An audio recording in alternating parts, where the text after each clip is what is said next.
Welcome everyone to the Focus TV.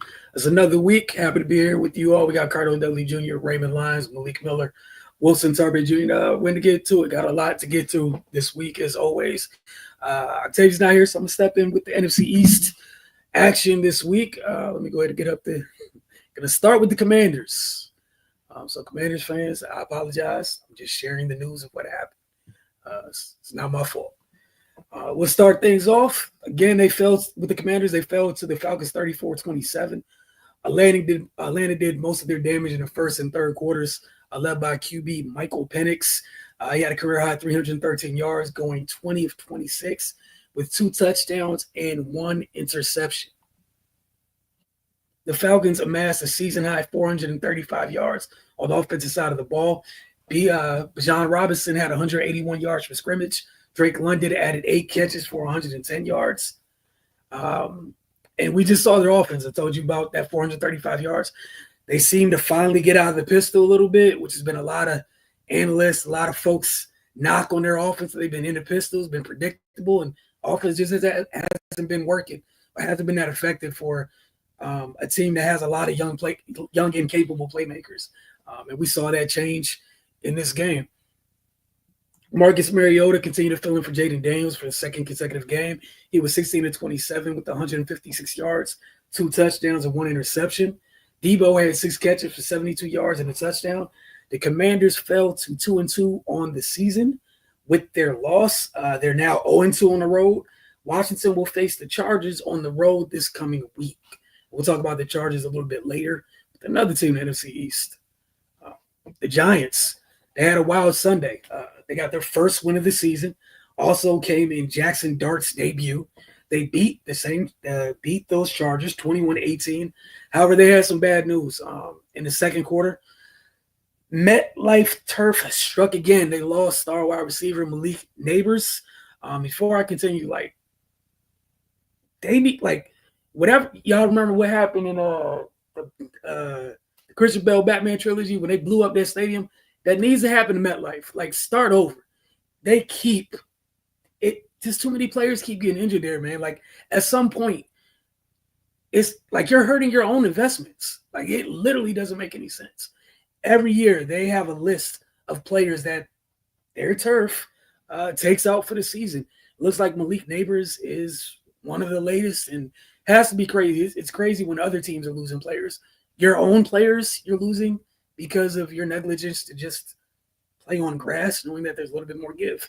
The grass is absurd, but that's the NFL's decision, and that's what they want to do. But I'm sick of saying this every year at MetLife. We see this. It's usually 5 to 6 players a year, man. It just doesn't make any sense.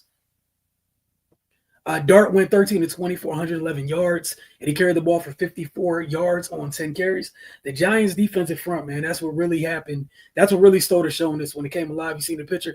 Brian Burns got to do the Spider-Man celebration after one of the 2 sacks the team got on this day. They did have 12 QB hits, so they were on Justin Herbert's neck the entire game.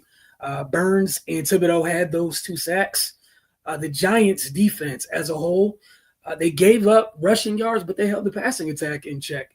They surrendered just 203 yards in the air, 5 yards of play, while pulling in 2 interceptions. That's 2 interceptions, 2 sacks, and you held a passing offense in 2025 with 5 yards of play. It's not bad. Obviously, you would have loved to see them tighten things up a little bit on the ground, but they got their first one of the year, and the Giants will be on the road next week to face the New Orleans Saints.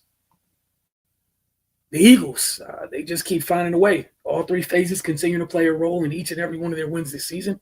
Once again, the special teams unit changed the game. They started things off in this one with Cameron Latu blocked the punt. Sidney Brown picked it up and ran it in 35 yards to open the scoring. The Eagles built a lead of 31-13 at one point. That was midway through the third quarter. And that came with a nice wrinkle. We already know with the Eagles, if it's 3rd and short, 4th and short, you guys know that's tush push time. The Eagles with a nice little wrinkle. Everybody got prepared for the tush push. Instead, Jalen Hurts got the ball, just turned around and gave it to Saquon Barkley. And it's Saquon Barkley and nobody paying attention to him. He scored. That's how that play worked out. But the Bucks responded really quickly. They cut that lead to 31-23 early in the fourth. Baker Mayfield connected with Bucky Irvin to get that done. The Eagle defense did just enough to hold on for the win. Jalen Hurts was 15-24 for 130 yards and 2 touchdowns in the air. He also ran for 62 yards on 9 carries. The Eagles' passing game has still yet to break out, but they're continuing to win. Bucky Irving, Tampa Bay's running back, dynamic running back, and then rookie Emeka Egbuka had big days for the Bucks, both going over 100 yards in the air with a score each. It was just the Buccaneers' first loss of the season. They were missing some folks. You think of the Bucks. Mike Evans, one of the first names to pop up. He's out right now with an injury. I know they're looking forward to getting him back. The Eagles will host the Denver Broncos next Sunday. They are now 2-0 on the road. And again, they found a way to remain undefeated. So you got to give them credit for doing that, man. I don't know how many people expected this particular outcome. I think a lot of folks thought Green Bay was going to saunter into Dallas, put hands on them, walk out. Apparently, the Dallas Cowboys had some pride. And Green Bay, I don't even know what to think about you at the moment that this happened. Your defense was not supposed to be capable of doing this. And instead, we saw a 40-40 tie in Micah Parsons' return to Dallas. Each team scored a field goal in overtime. We saw Dak Prescott and Jordan Love throw 3 touchdowns each in regulation. No interceptions. That's back-to-back overtime games for the Cowboys. 2 weeks ago, we saw them hold on to beat the Giants 40-37. And I think that was Russell Wilson at the helm for the Giants during that game. This wound up being the second highest scoring tie in pro football history. So I guess there's a positive in that. Some history was made. Prescott and Love would go 31-40 and then 31-43 passing the ball. Respectively, that's outstanding numbers. Again, 3 touchdowns each, no interceptions. And it wasn't like the defenses weren't trying. These quarterbacks were just handling their business. Josh Jacobs had 86 yards and 2 touchdowns on 22 carries, while Javonte Williams had 20 carries for 85 yards and 1 touchdown for the Cowboys.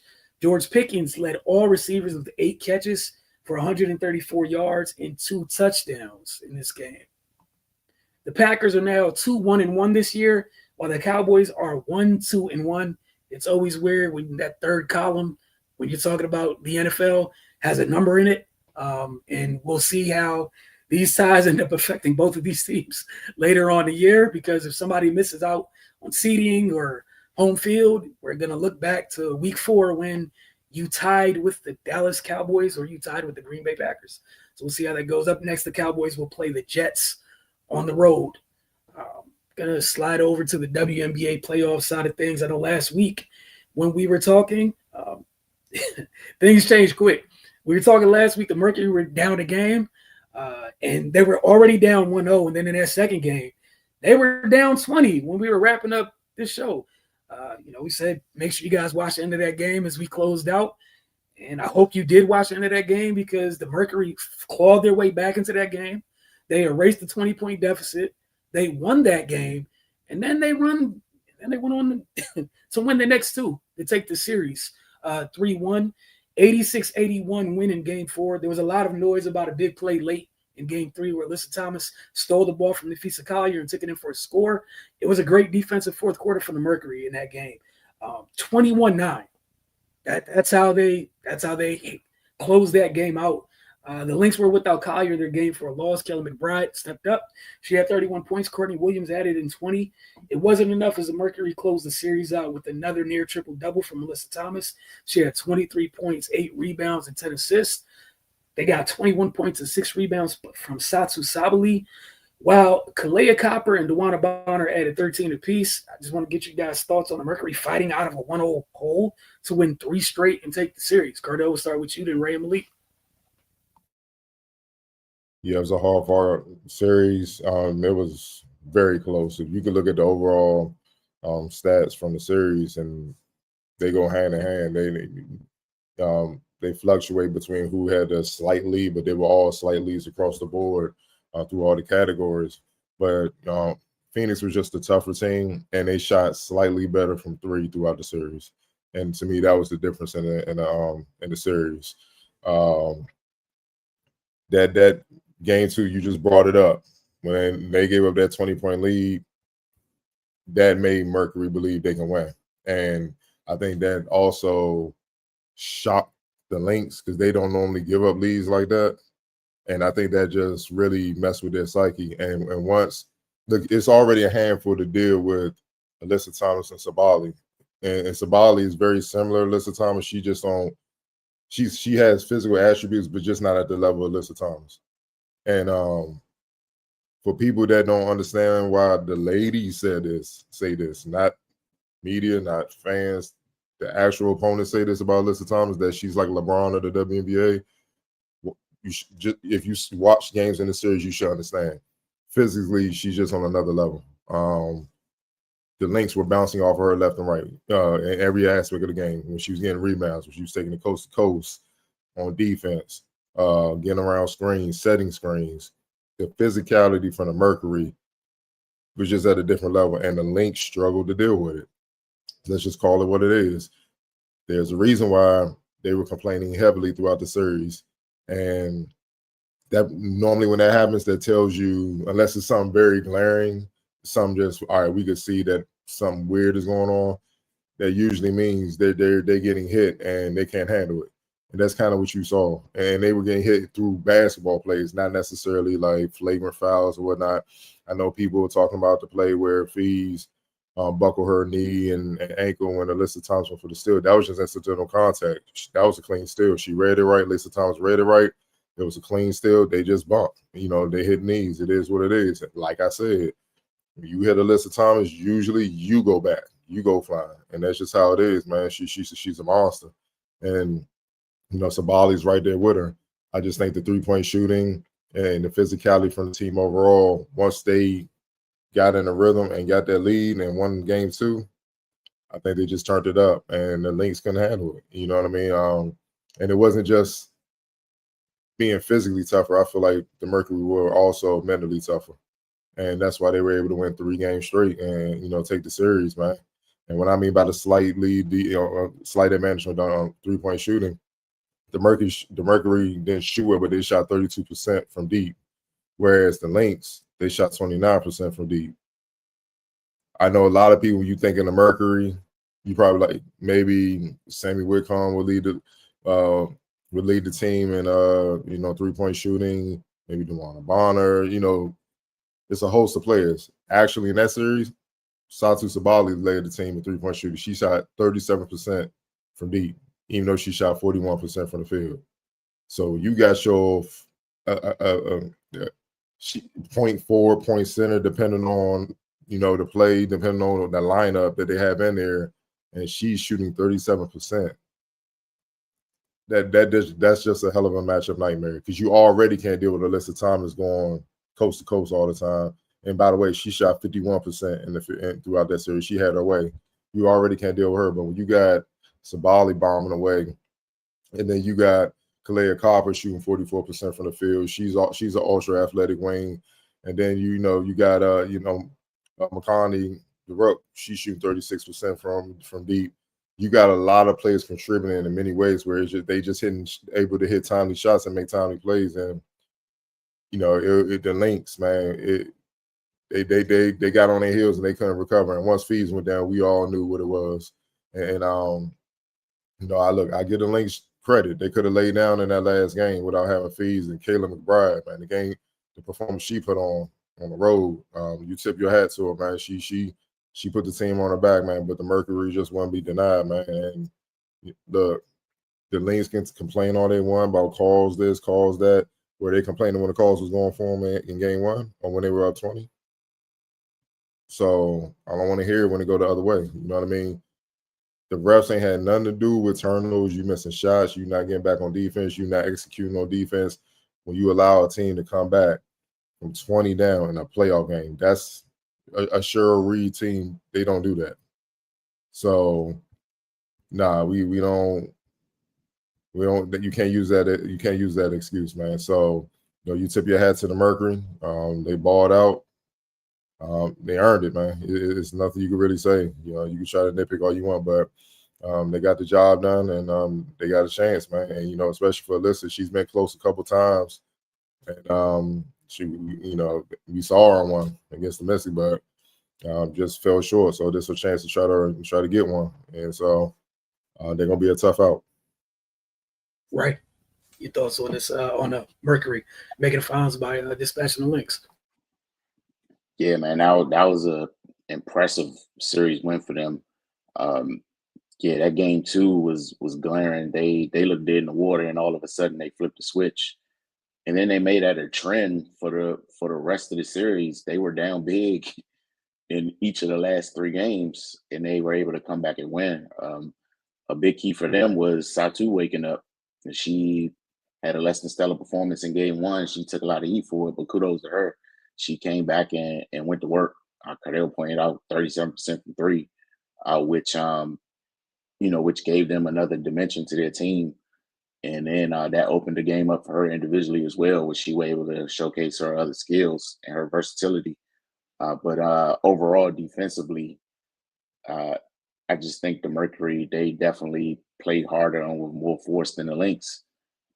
And now that just gave them extra chances, getting loose balls and things like that. And those little things add up. Like you said, if you look at numbers wise, the series was damn near neck and neck for the most part. It's just those little things throughout the course of a game that changes the outcome, and especially in the playoffs, where margin of error is razor thin, and the Mercury just did those little things to come out on top. And definitely shout out to the Lynx. I know this hurts, especially after the way their season ended last year, and then to kind of have that in sight again this year to try to get back to the promised land and fall short again, man. I can't imagine how that felt for them. I mean, you could tell in their post game for the final game, just the emotion that they showed. I mean, it sucks, but they left it out on the floor and gave everything they had, and especially in that last game without, with Fee going down, and then not having Dejanay for most of the series. That was a big loss for them as well, because she'd been playing really well since she was added to the team.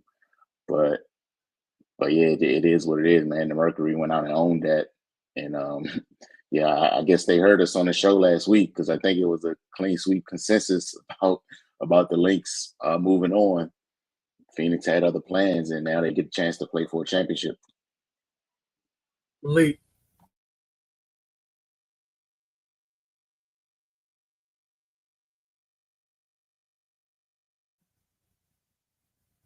We can't hear you, Malik.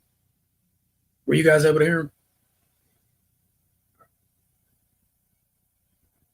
No, we still can't.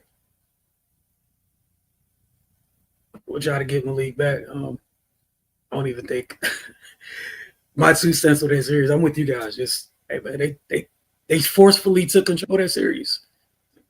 That was it. I think you just have to get them all the credit in the world for that. And Cardell, to your point, AT's been so close. And Brenda was asked about it a little bit today, talked about it. She was just talking about, always people are always mentioning like AT being an engine. And she was just talking about AT routinely has her teams like in contention. And once again, she's right at the door again, going back to that thing you were talking about, being a female Braun. Routinely, she has her team in contention. I mean, you got to give her all the credit in the world for that. Malik, we got you here. You back?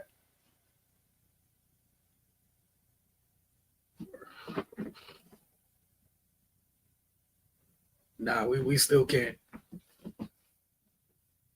So we'll try to get him back. So I'm gonna ask you guys about this next series real quick. Man, they got game 5 tonight, 9:30 p.m. ESPN2.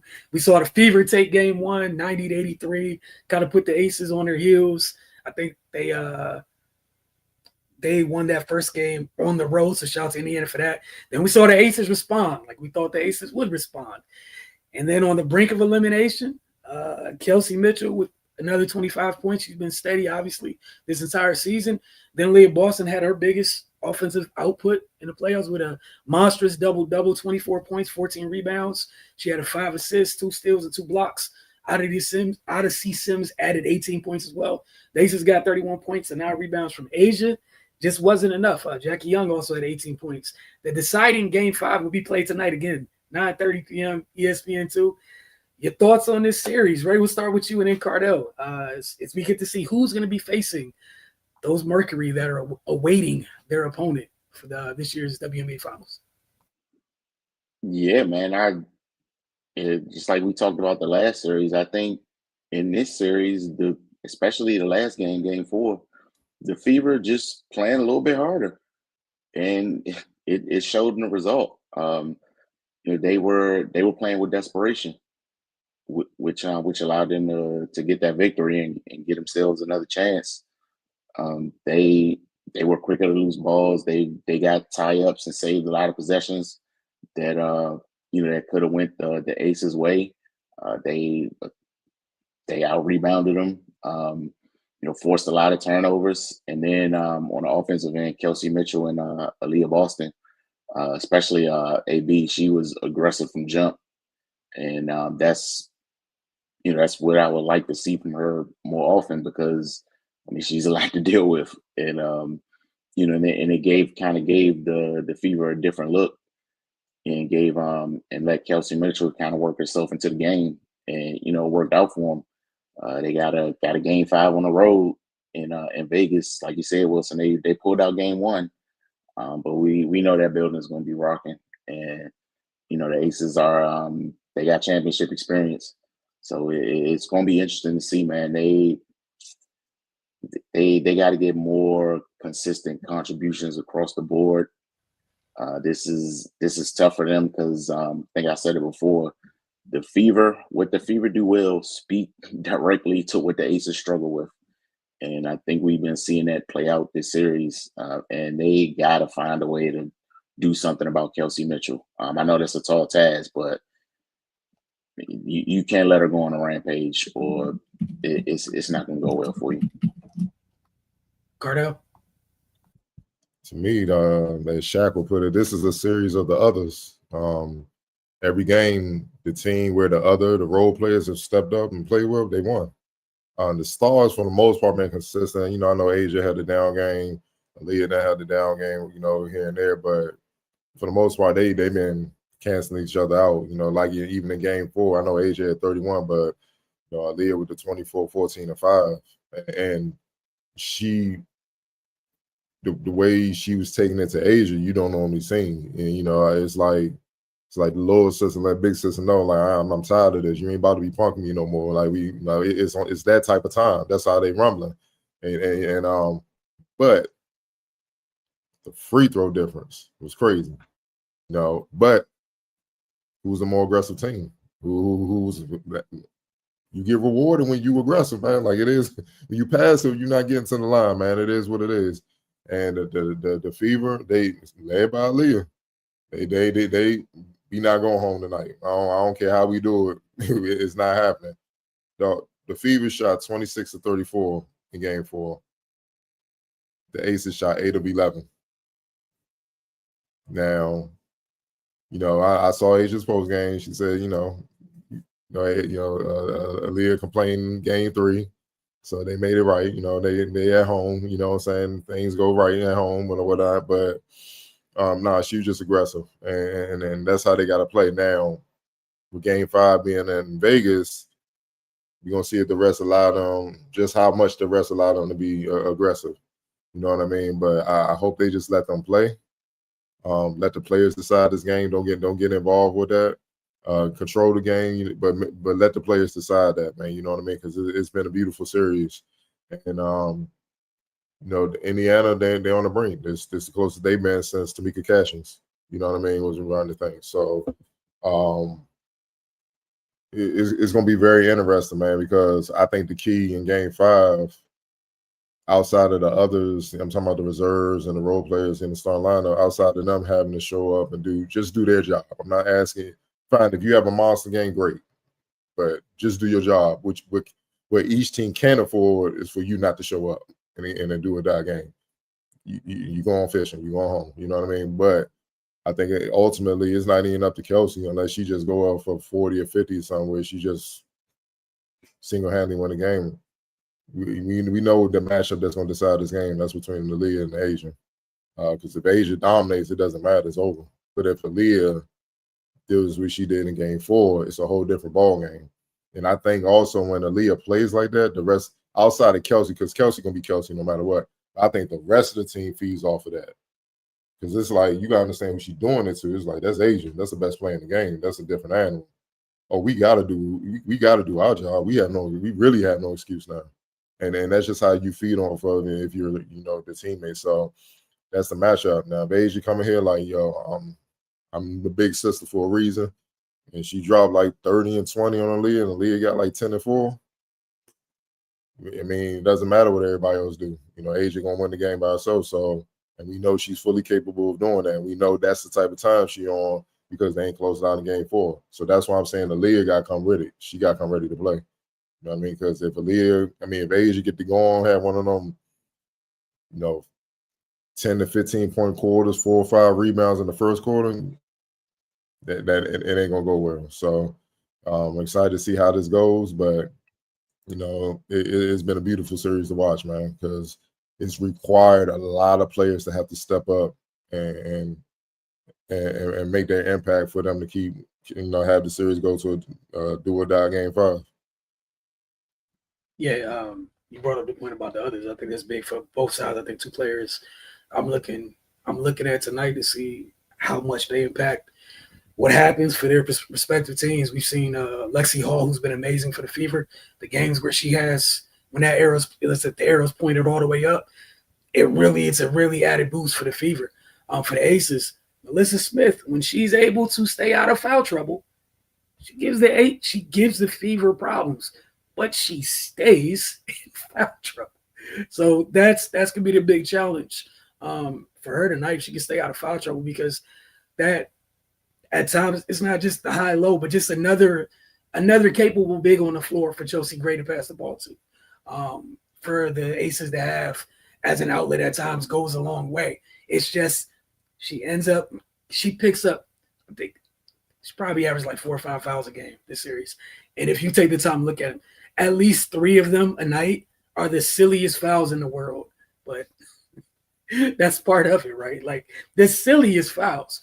So again, to your point about the others, those are 2 players. Definitely keep an eye on tonight. I know Indiana, I'm sure they have confidence knowing that they won a game in Vegas already for sure. And if you're Vegas, this is why it was important when you went on that crazy behind run to close the season, that if you have a game like this, it's in your building. It's up to you what you do with it, of course. So again, 9:30 tonight, we'll all be checking that out. Cardell, if we're talking about the WNBA finals on the horizon, usually means on the men's side of things are officially beginning. That's how we're officially about to hit October. You were at Media Day for the Washington Wizards this week, so I just want to give you some time to talk about that. No, man, just a bunch of young dudes eager to show and prove. That's the vibe I got. Like they're ready to get to it. From the coaching staff all the way down the roster, a lot of the young guys kind of stayed in DC throughout the summer and put in work, stayed at the facility working, or they want to play in the international basketball like Keyshawn did for Canada over the summer, Alex did, Bilal did before he got hurt. They use that to build up for the season, and that's what it is, man. You just see a bunch of hungry young guys that not only are eager to show and prove, they're gonna have to show and prove. Because there's a lot of depth, especially at that wing position. So if you don't come with it, you will be weeded out when they be looking to move you really quick. You know what I mean? So they know what's at stake. But it's also it's a camaraderie that I was worried about may not be there with so many young guys still having to prove a lot in the league. And you saw that a lot of them. You just saw that they get along, man, and they're it's healthy competition. It's not toxic competition. Don't nobody got time for toxic competition, man. Where you just, you hoping on the downfall of your teammate, somebody you going to have to rely on to go to war with. It's more so we gonna go at it behind closed doors to push each other to elevate our game. So when it's go time against opponents, we all gonna be ready to go, and we gonna have each other's back because we know we're ready to go. And it's that type of deal. Chris Middleton, CJ McCollum, consummate pros. They're already on the young guys, trying to school them, teach them the ways, so speed up that learning process. So this rebuild thing can start to warrant a playoff push this season. You know what I'm saying? Play-in push where you see progress. Light at the end of the tunnel. A lot of guys got taller. A lot of youngers got bigger. A lot of guys, added different dimensions to their skill set. Yeah, like I said, man, they just eager to play. That's what they're saying. They tired of beating up on each other because they pretty much been here throughout the summer, hooping, playing pickup and stuff like that, man. So I know CJ made a point about the young guys. He was like, these guys, I love the fact that they're gym rats, but they don't have hobbies, man. He's like, it's 82 games, man. Like, you got to find something else to do because now it's a job. I get it. Before you could go play basketball, it's a stress reliever, it's an escape. But now that it's a job, it'll burn you out. You'll go crazy if you don't have a hobby. He said he asked rookie Trey Johnson, like, what do you do outside of basketball? He's like, huh?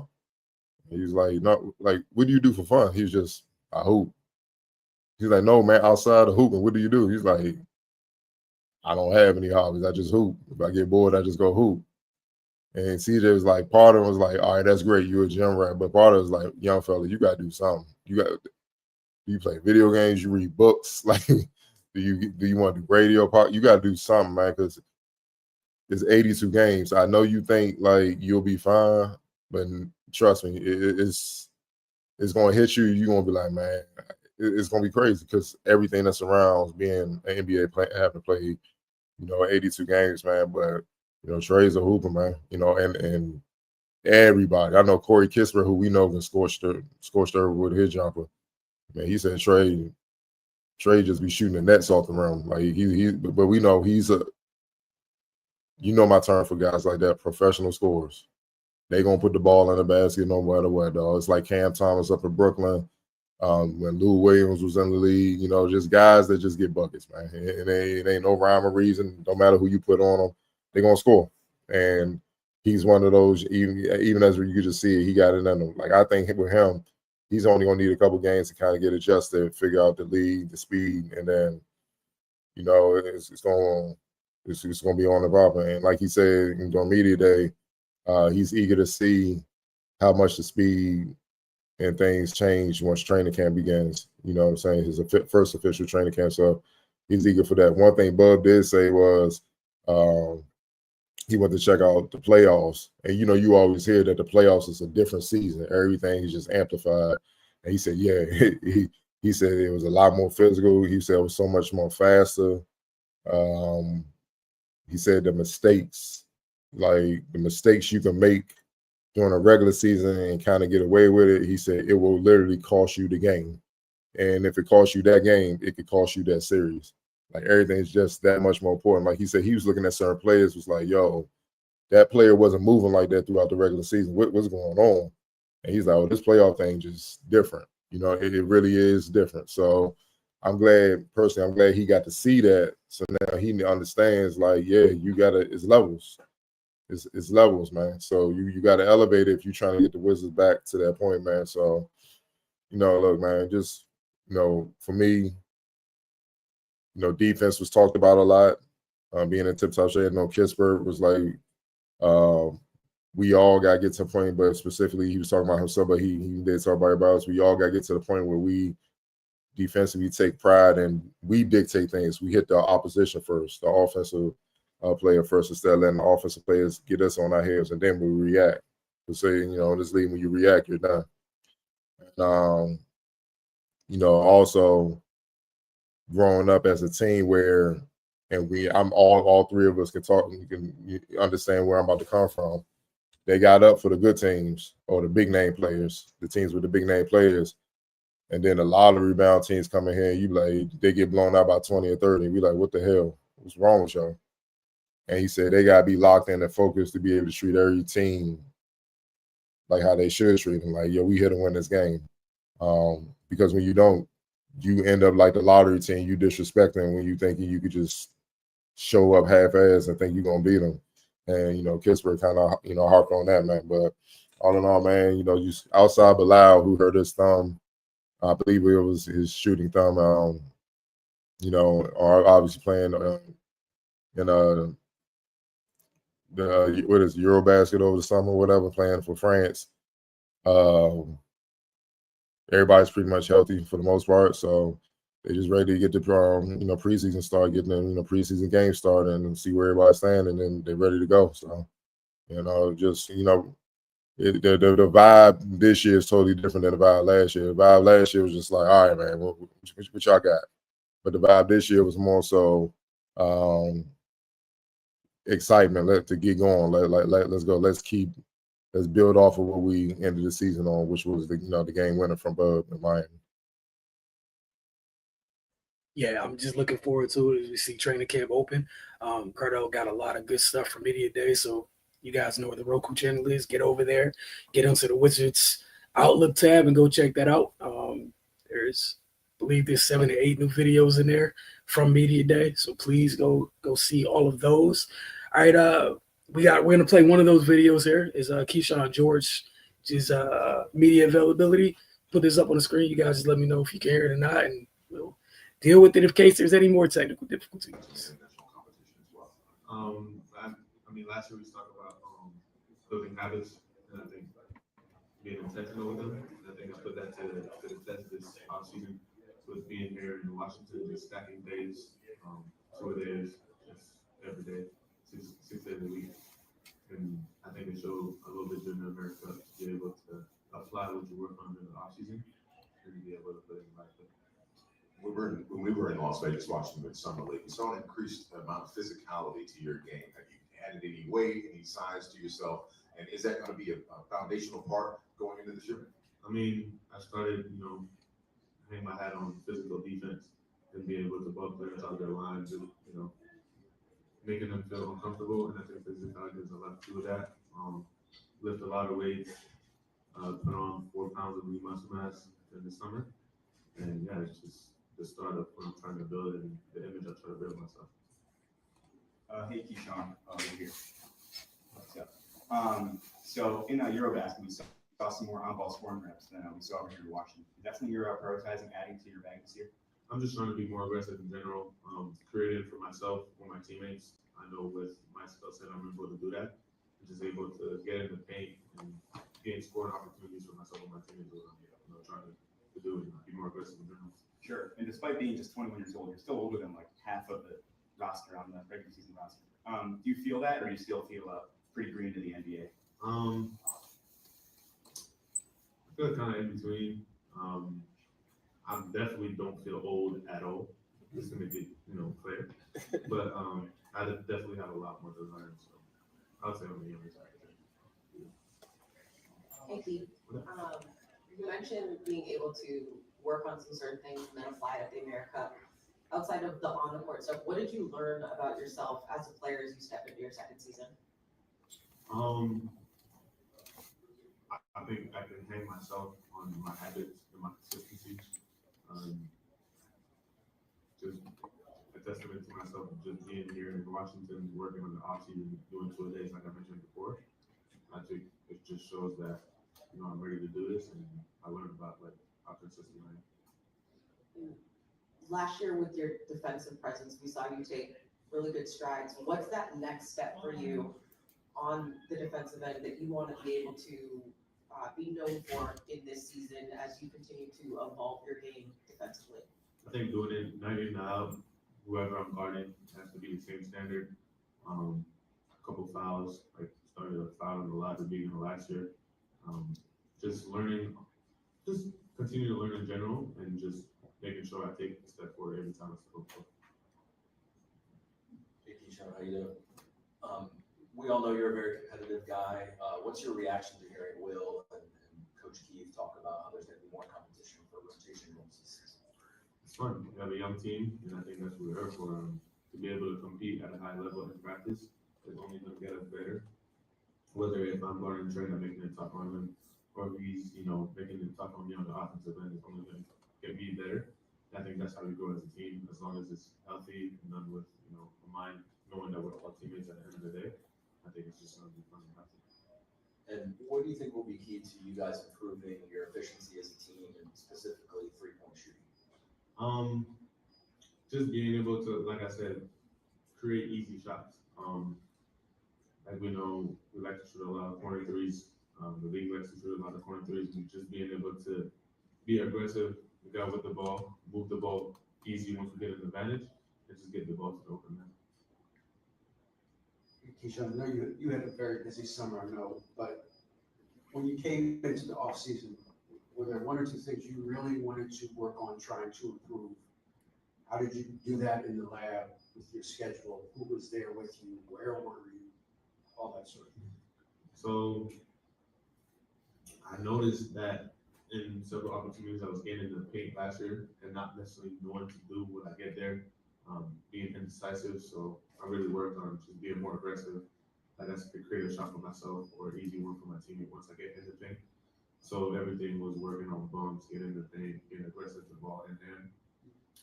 I was working out here with the Wizards staff for most of the summer, since May. So yeah, I've been here working on that type of stuff. When did you break off the camp with FIBA? And that was in August. That was in August. And it's hard once the season gets started because you got games, but how do you plan to continue working on that during the season? Just by doing efficient work, not necessarily go out there and working out for an hour, 30 minutes, just being able to get in the gym, be really precise, really focused, really intentional with every single rep, and just being able to get the reps in, maybe a lower volume, but as intentional as possible. All right, folks, that was Keyshawn George from Washington Wizards Media Day. Again, please head over to our Roku channel to check out many of his fellow teammates and what they had to say. But Cardell, appreciate that. And then obviously be a couple more times this week and next week as well, that we'll have more Wizards material, more Wizards content added to our channel as they make their way through training camp and, get some preseason games, all that good stuff with Wizards Outlook on the horizon. That said, Cardell, take it or leave it. Where do you want to get? Take it or leave it, man. WNBA side, some heat came from the WNBA a couple hours before, we got on a show. Minnesota Lynx starting our exit interview, Nafisa Collier blasted WNBA leadership in her earlier today, accusing the league commissioner Kathy Engelberg of being negligent in her governance.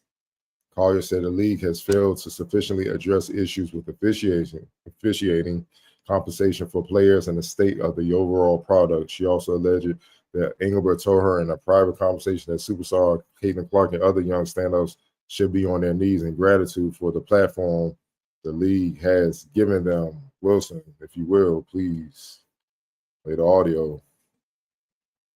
First of all, I'd like to congratulate the Mercury for advancing to the finals. And I want to be clear, this conversation is not about winning or losing. It's about something much bigger. The real threat to our league isn't money, it isn't ratings, or even missed calls, or even physical play. It's the lack of accountability from the league office. Since I've been in the league, you've heard the constant concerns about officiating, and it has now reached levels of inconsistency that plague our sport and undermine the integrity in which it operates. Whether the league cares about the health of the players is one thing, but to also not care about the product we put on the floor is truly self-sabotage. Year after year, the only thing that remains consistent is a lack of accountability from our leaders. Sorry, I have a lucky in my boot, I'm kind of. The league has a buzzword that they've rolled out as talking points for the CBA as to why they can't pay the players what we're worth. That word is sustainability. But what's truly unsustainable is keeping a good product on the floor while allowing officials to lose control of games. Fans see it every night. Coaches, both winning and losing, point it out every night in pregame and postgame media. Yet leadership just issues fines and looks the other way. They ignore the issues that everyone inside the game is begging to be fixed. That is negligence. At Unrivaled this past February, I sat across from Kathy and asked how she planned to address the officiating issues in our league. Her response was, well, only the losers complain about the refs. I also asked how she planned to fix the fact that players like Caitlin, Angel, and Paige, who are clearly driving massive revenue for the league, are making so little for their first 4 years. Her response was, Caitlin should be grateful she makes $16 million off the court, because without the platform that the WNBA gives her, she wouldn't make anything. In that same conversation, she told me, Players should be on their knees thanking their lucky stars for the media rights deal that I got them. That's mentality driving our league from the top. We go to battle every day to protect a shield that doesn't value us. The league believes it succeeds despite its players, not because of them. I have the privilege of watching my husband run a league where he has to balance 100 different things at once.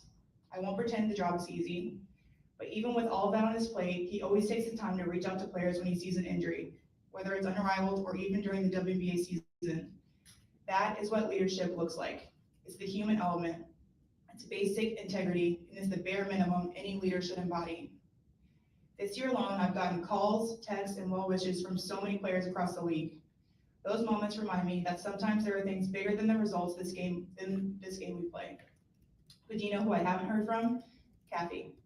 Not one call, not one text. Instead, the only outreach has come from her number 2, telling my agent that she doesn't believe physical play is contributing to injuries.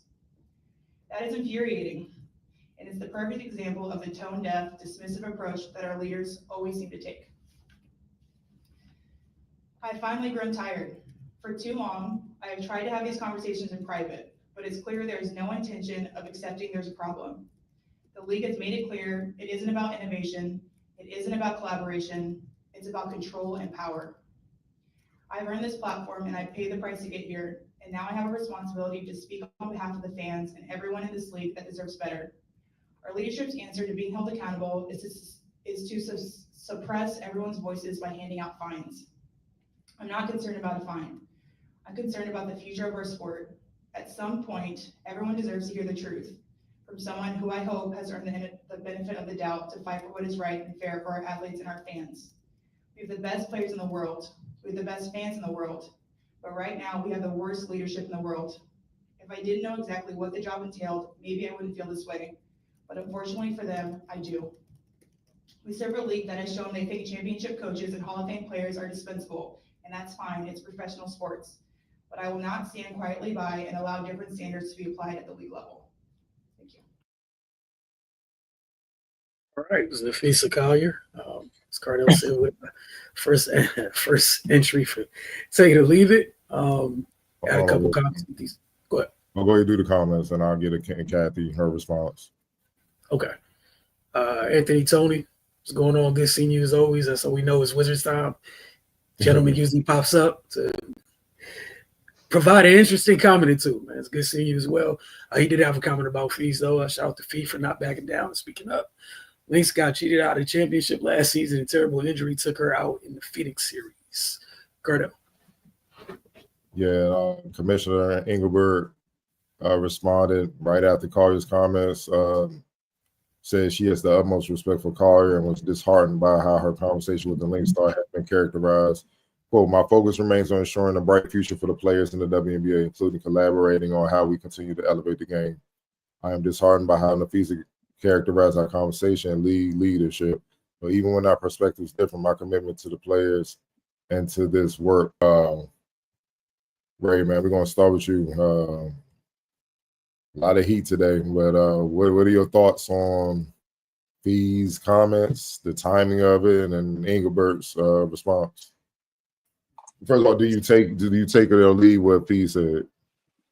I mean, I'm not in those rooms when she had those conversations, but given the passionate response, and it seems like a lot of players are echoing those sentiments. I got to take it because we know this league and these players have been devalued for a very long time. I don't think that's up for debate.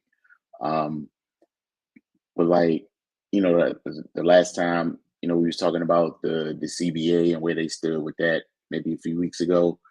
Just trying to look at it from a business sense and trying to, just kind of see where they can meet in the middle is one thing. But, it just sounds like from Fee's comments, she feels devalued as a human being. She's out there sacrificing her body and putting a lot of time into her craft. And she doesn't feel like that same effort is being reciprocated to the people that are basically responsible for doing so. So at this point, on like whatever course the players feel they need to take, do what you got to do so you can sleep at night. You know, now that could go a certain way. That could be tough for a lot of players, but if they're in unison and they want to take that type of stand, then who am I to tell them to do anything different? But yeah, definitely, it definitely still feels like these two sides are miles apart in this whole discussion. As far as Kathy's response, you'd have been better off saying nothing, to be perfectly honest.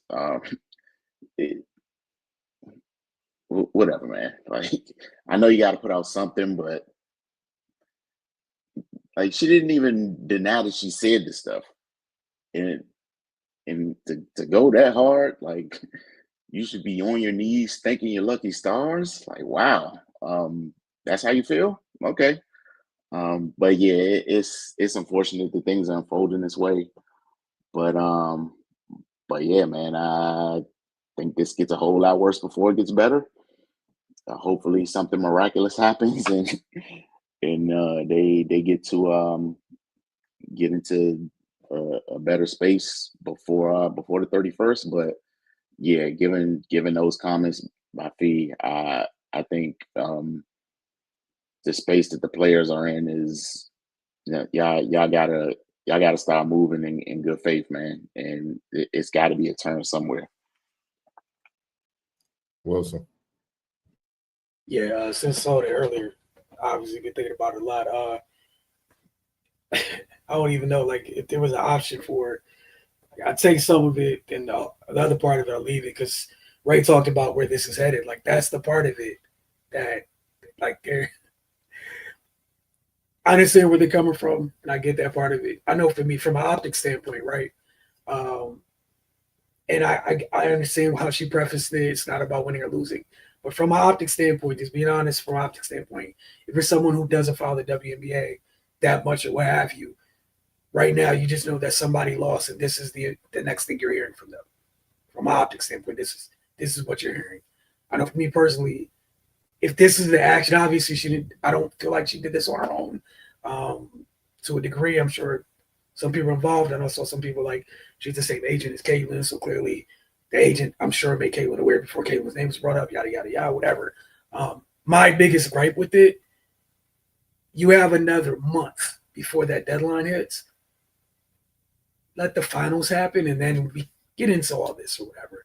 That's my biggest issue with all of it is we're not at the finals yet. Now, every player heading into possibly their first finals, it is officially a distraction for each and every one of those players. Basketball is going to be secondary to this. Since that happened, it's been secondary. I think someone asked Asia about it in pregame availability, which obviously, if you're a reporter, you're going to ask about it. But this was my biggest gripe for it is it's a pivotal game 5 or whatever, and this is something that's on the docket because this was said. And again, I know the fight they're in or what have you. Another thing that also happened today, again, just it's been a busy day. Versant announced media rights agreement to broadcast WNBA games.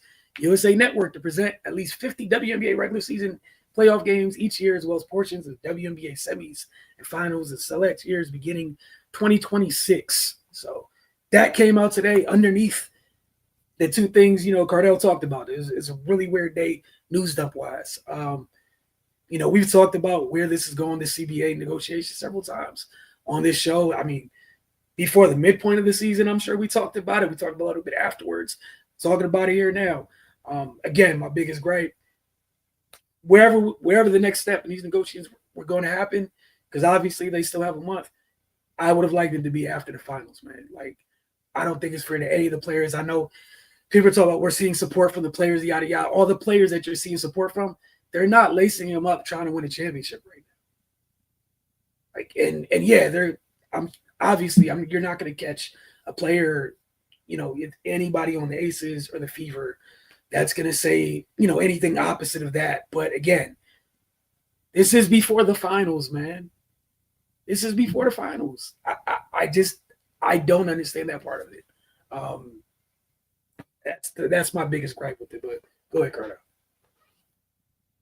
Yeah, for me, we've all been on record, especially me over the years. Y'all know the ladies deserve higher pay. They deserve more resources, better facilities, so they can navigate being a professional athlete.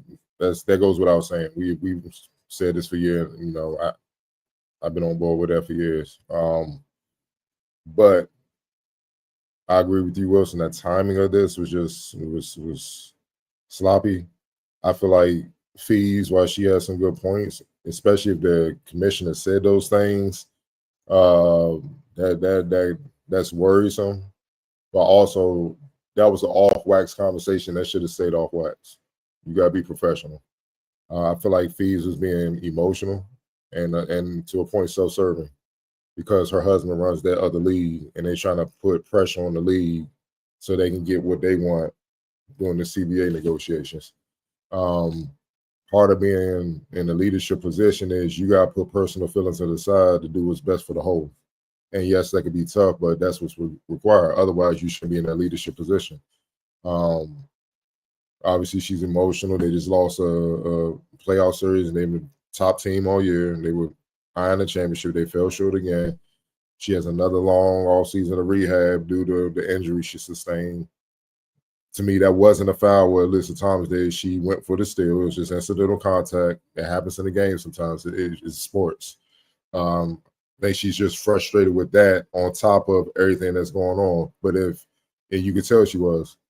But if you're that emotional, you shouldn't be. You don't speak yet. You say, I'll get back to y'all another time when I calm down. Again, because you're in the leadership position. Let me ask y'all too. This being real. Would she had read that note if they were still playing? Let's be real. Do y'all think she would have had all that to say if they were still playing and in the finals? No, I mean, I think she'd have, if she was going to do it, I think it would have been after her season was done.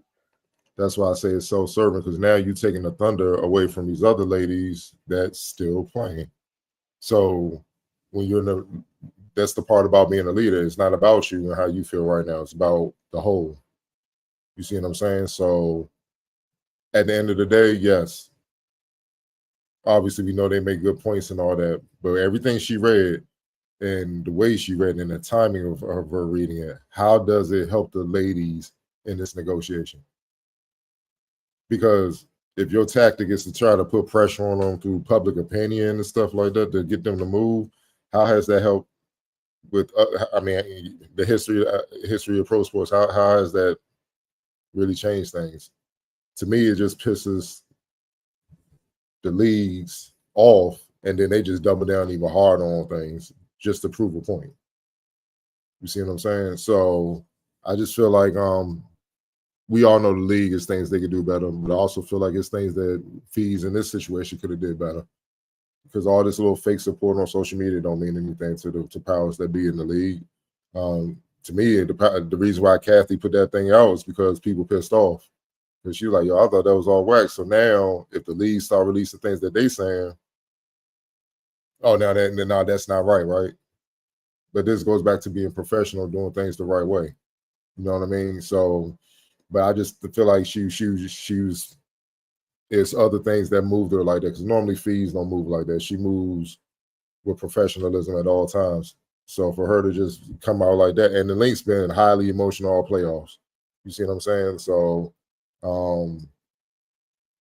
it's just this was a blow. This was strong, and for me, it's just like, okay. I just can't see it working out too well. Because now egos and feelings and emotion is involved now, where it was logic before. I think right now logic is all out the window because of the statements that have been made, man. I think it's just gonna be emotional and who can hit who the hardest right now. You know what I mean? And how does that accomplish anything? We talk about it on the fella side. A few years back, a whole lot of players had a lot to say on podcasts and all that about how the league should do this, do that, and how the league respond. Tax ignorance. Now players barely eating unless you a top tier player, or teams can barely hold on to great teams that they built because they got to overpay to keep players and they can't afford to keep them. All of a sudden, you look around, you don't hear players talking as much no more. You don't hear them on these podcasts talking about the league as much no more. It seems like the message then got across, man. So I'm like, why have to go down this road? Learn from the mistakes of the fellas. You know what I mean? Like, learn from it. It's a way to get your point across and keep it professional and whatnot. And I just feel like Fees was a little bit unprofessional in delivering. It's the timing of it. So now think about it. When the finals start, matter of fact, before the finals start, after tonight's game, what do you think the first question going to be? First few questions going to be. And that's just not right for the Aces and the Fever. When they trying to do or die game 5, they trying to fight to get to the finals. So to me, she wasn't keeping the league as a whole in mind. It was something with her. And that ain't right when you're in a leadership position. And that's my only point. Yeah, like that's the, like I said, that's the part that bothers me the most is we're about to go into which probably going to be a great finals regardless of who wins the night. And I just feel like this could have waited till after the finals, man. What you have next, Carter? We're going to end it on this, man. Sad story. Sad situation, man. DMV legend. Lawrence Moten, Syracuse legend as well. Lawrence Moten passed away earlier today at 53. All-time leading scorer in Syracuse history, which is saying a lot. They've had many great players. We know about Melo, Pearl Washington, Derek Coleman, Ronnie Cycli, Sherman Douglas. Man, we can go on and on. Eton Thomas to play with the Wizards. They've had some all-time. Dave Bing, another legendary DC player that Ocean, most people probably don't even know, man. Another DMV legend. Same, like, so many great players that came through Syracuse, man. He's the all-time leading scorer and did it without being playing 5-6 years. Did it within 4. They call him Poetry and Moten, man, because he wasn't the biggest, he wasn't the fastest, he wasn't the quickest. Then jumped the highest, man. You could put the ball in the basket, man. And that's what you get around here for sure. It's a lot of they're gonna find a way to put the ball in the basket, and he was one of the best that we've ever produced and ever came through Syracuse, man. Ever came through the Big East. Just sad that they found him passed away in his house, man. 2,334 points over 4 seasons from Syracuse from 91 to 95. His 1,405 points at Big East play was a conference record that stood until 2020. Hall of Famer Jim Boeheim, longtime Syracuse coach who recruited, and Coach Moten called it a tragic day for the Syracuse basketball family. Quote, Lawrence's passing is such a sudden thing, it's very hard to take. He was one of the most underrated college basketball players of all time. I believe some people took his ability for granted because he made it look so easy. Lawrence was one of our greatest players and one of the best in the history of the Big East Conference. Syracuse qualified for NCAA tournament 3 times for Moten, who had his number 21 jersey retired at a pregame ceremony March 3rd, 2018 to Carrier Dome. Current Syracuse head coach Adrian Archie. I can't think of anybody that was more positive or who loved Syracuse more than he did. Adrian Archie was also a teammate of Moten for 3 seasons at Syracuse and succeeded Boeheim, obviously, as coach in 2023. He was one of the greatest to put on the uniform. It's a big loss. I was able to play alongside him for 3 years and watch him do some amazing things. I was fortunate to spend time with him on and off the court. Orange Athletic Director John Wildak called Moten a Syracuse icon. Wilson, we're going to start with you, man. Just, share your thoughts on the legend, Lawrence Moten. All right, so this is the funniest part about this. I didn't find out he was from this area until like 5 years after I moved down here. So growing up in Connecticut, right? I knew who Lawrence Moten was. That's the best part about this. It's obviously, the old Big East. There's no reason growing up UConn fans to be like anything remotely Syracuse. Lawrence Moten is one of only 2 Syracuse players' jerseys I ever bothered my mom to get me a jersey of. It was him and it was Melo. Outside, those are the only 2 people that was the exceptions for I hate Syracuse with all my Husky heart. Those are the 2 exceptions of my life. I couldn't stand anything from that school. I still don't like You said Syracuse too many times for my liking today already, but I get it and it's okay because unfortunately they lost. Yeah, they lost an icon. Right? Dude was so freaking smooth with it. He was so nice. I didn't care. It's the only orange thing I had, dude. Like he was that nice. He was so tough. It was easy. He was one of those guys where he was busting my team up, and I was just like, I can't do nothing about that. Just don't let the other people do stuff. Like he's finna hurt me. It's okay. You just turn it on and accept that. He's gonna get on my nerves and I'm gonna be all right. But right, and to do that in 4 years in the actual Big East, not whatever it is now, not whatever, but there's levels and stuff. The actual Big East in all of its glory. Big East. Again, I go back to it's like, parts of Connecticut, you're a Yankee fan or a Red Sox fan. You just there's no and or, man. And throw the Mets in there too. You don't mess with it. Just you pick one, you die with it. That's it. You're there. Shout out to Lawrence Moulton, man. The game was such a pretty game. I couldn't even be mad when he was killing my team. I just really couldn't. But effortless score, man. Effortless score. Right. Yeah, man, just a tremendous loss for the area and really basketball as a whole. It's just another one of those guys I saw play a lot, coming up. He's obviously older than us, so he's one of those ones you look up to, just being around basketball in the area. And like Wilson said, man, being that dominant when the Big East was the Big East, it just simply speaks for itself. But yeah, man, it sucks. 53 is way too young. And yeah, man, just praying for his friends and family. Outside of basketball, just overall good dude, man. And interacting with him, just being in the area. Don't think I ever seen him without a smile on his face. And yeah, man, it's just we've been kind of taking some hits recently, man. We lost George Raveling not too long ago, and now Lawrence Moulton today. But yeah, just hope that his legacy continues to live on. It's good to see so many people speak so highly of him. But yeah, man, when I got the news today, it was just a shock. So yeah, man, just definitely praying for his loved ones, and hope that hope that they're able to find peace at this time. Yeah, man, he just was one of the ones growing up. When you look, I was more of a Maryland fan growing up than Georgetown.